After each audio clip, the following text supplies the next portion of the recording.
Good day and welcome to our module 2 on our antimicrobial series. And during this module 2, we are going to discuss about the causes and mechanism of antimicrobial resistance.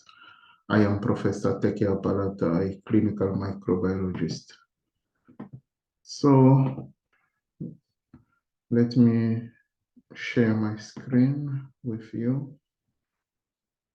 Okay, so I said that this is a module 2 on our lecture series on antimicrobial agent, and we are going to discuss the causes and mechanism of antimicrobial resistance. This is our outline topics. We will discuss different mechanisms for antimicrobial resistance, and those include, in topic 1, we will discuss the selective pressure, and we will discuss the impact of mutations in microorganisms. We will discuss the horizontal gene transfer, the role of inappropriate use of antimicrobial agent, inappropriate diagnostics, agricultural use of antimicrobial agents and the development of resistance. And in our last topic, topic 7, we will deal with a clinical case study to illustrate different things that we have studied. Okay, so let's move on to our topic 1 on selective pressure. So what do we understand by selective pressure? What we should remember here is simply that in the presence of an antimicrobial agent, microorganisms are either killed or they can carry resistance genes in order to survive. So there are those during the process of replications, there are those microorganisms who can develop resistance, or those who have been carrying resistant genes, and they will escape the effect of antimicrobial resistance. So these survivors will then continue to replicate, and their progeny will quickly become the dominant type of microorganism throughout that microbial population. So this phenomenon is called selective pressure or selective advantage.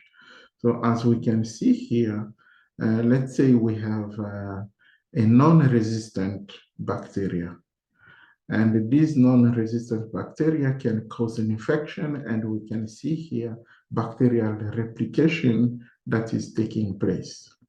And if you introduce any antimicrobial drug at this stage, you introduce a drug, that drug will then kill this microbial population that has been replicating, and you will destroy that bacterial population.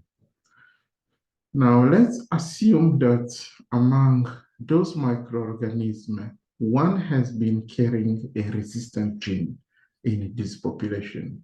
So what will happen that when all other microorganisms that have been sensitive to the antibiotic used are killed, then the resistant one, you can see here in red, it's this one that is carrying a resistant gene, will then remain. So it is what we call a survivor.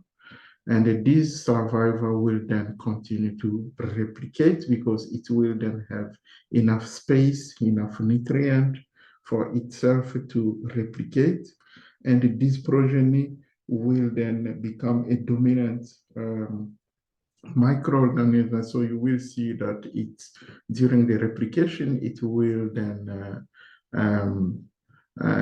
have daughter cells that are all known to be also resistant bacteria.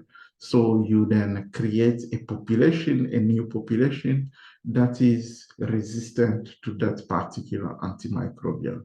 So the next time that you would like to give that antibiotic again, it's not going to work because the population that has been created is made of resistant microorganism, and that resistant microorganism can then be transferred to other people, through different mechanisms that we will discuss throughout this course.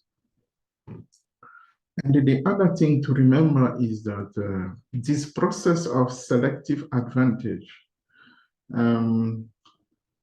can also be facilitated, through the lack of hygiene in the healthcare setting.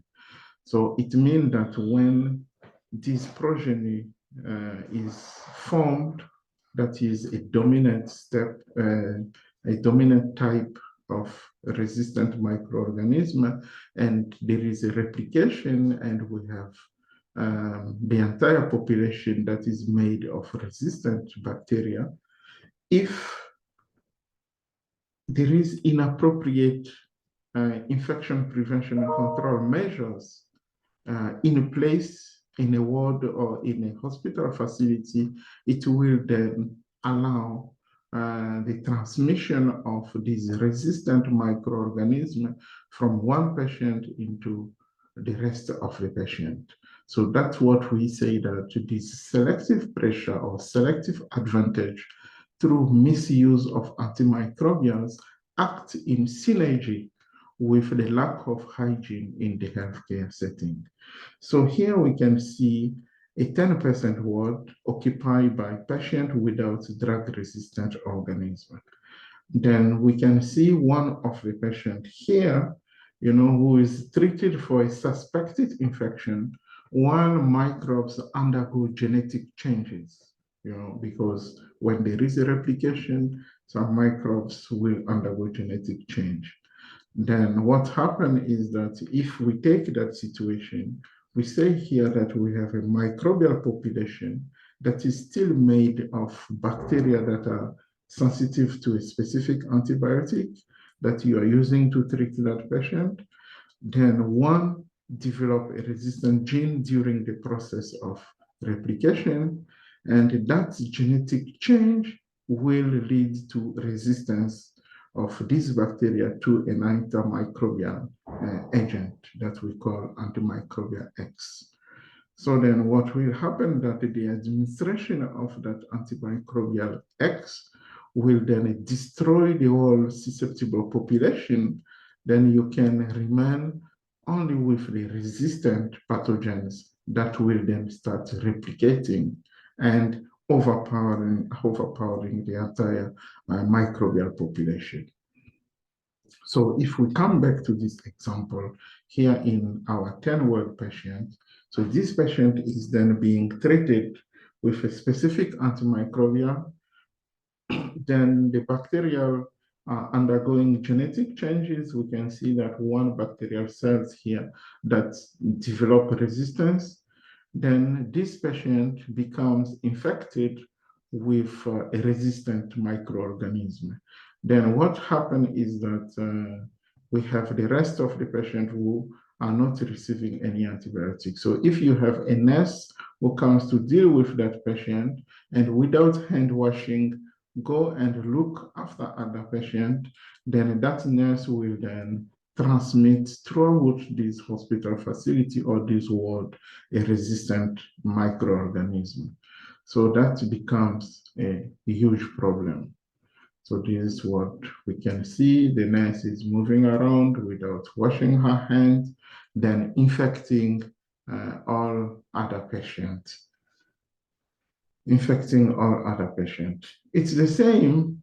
Let's say you have our 10-bed ward and there is one empty bed, and one patient is brought from, referred from another ward or from another hospital. So if we don't screen that patient by the time he or she is brought into our ward, then probably this patient came in with a resistant microorganism. So we can see there was an empty bed, then this patient is brought in with a resistant bag. So this then, combined with a poor hand hygiene from the nurse, there will be transmission of resistant microorganisms throughout the rest of the patient, and that can be the basis for an outbreak in this facility, and it can then spread the resistant microorganism and will spread all over. So we are saying that the treatment with an antimicrobial creates a space for organisms resistant to that drug. And the same drug creates the same kind of space in all. So this is the basis of what we call selective advantage. This is selective advantage. Okay, so let's then try to look at our test one to see if we understand the topic. The first question is that antimicrobial use is unrelated to the development of antimicrobial resistance. True or false? Pause your video for 30 seconds and try to think about this question. Antimicrobial use is unrelated to the development of antimicrobial resistance. So what is your answer? The answer is that this is false because we know that antimicrobial use is a key factor in the development of antimicrobial resistance. And the more antimicrobials are used, the more likely it is that the resistance will develop. So the answer for this question is that this statement is false. Actually, the more antibiotics we start using, the risk is that the resistance will be developed. The second test, the question is that selection pressure for resistant organisms can develop within a patient over time when they have prolonged surgical prophylaxis to an antibiotic such as cefazolin. Okay, let's understand this one more time. Selection pressure, yes, selection pressure for resistant organism can develop. We just understood how selection pressure can develop within a patient over time. And they say that this is when they have prolonged surgical prophylaxis to an antibiotic such as cefazolin. We know that cefazolin is used as a prophylaxis for during certain surgical procedure. It is a prophylactic drug, so it is used before the beginning of surgery. We give a dose of cefazolin, and to prevent that if there is any microorganism that will be introduced during surgery or during surgical procedure, then it is prevented. The infection is prevented from taking place. But the idea about giving a prophylactic dose is that you don't need to continue with that drug after surgery when the patient is taken back to the ward. We know that some surgeons, they like continuing this maybe for the next 48 hours or 72 hours before stopping, but it's good that if you are using this as a prophylaxis, you give it before the procedure. And if any microorganism is introduced, it can then be prevented from creating an infection. Now, if you continue with this antibiotic after surgery, let's say sometimes they can continue with this even after 5 days, it's no more a prophylaxis. It becomes like you are using it as an empirical treatment. Now, the question is, selection pressure for resistant organisms can develop within a patient over time when they have prolonged surgical prophylaxis to an antibiotic, such as cefazolin. Is this statement true or false? So pause your video for 30 seconds and try to respond to this question. Okay, so the answer is that this is true. This is true. So if this drug that was meant to be a prophylactic agent, now you use it after surgery for a prolonged period of time, it's going to cause a selective pressure. So individual can develop resistance to antimicrobials they are exposed to. So this is what we say. So under selective pressure of an antibiotic, bacteria that have acquired a random change in their DNA that allows them to survive in the antibiotic's presence outgrow non-resistant bacteria. So the statement is true. Okay, so follow us in our second topic where we are now going to discuss about mutations. Mutations as a mechanism for antimicrobial resistance development. Thank you. Goodbye.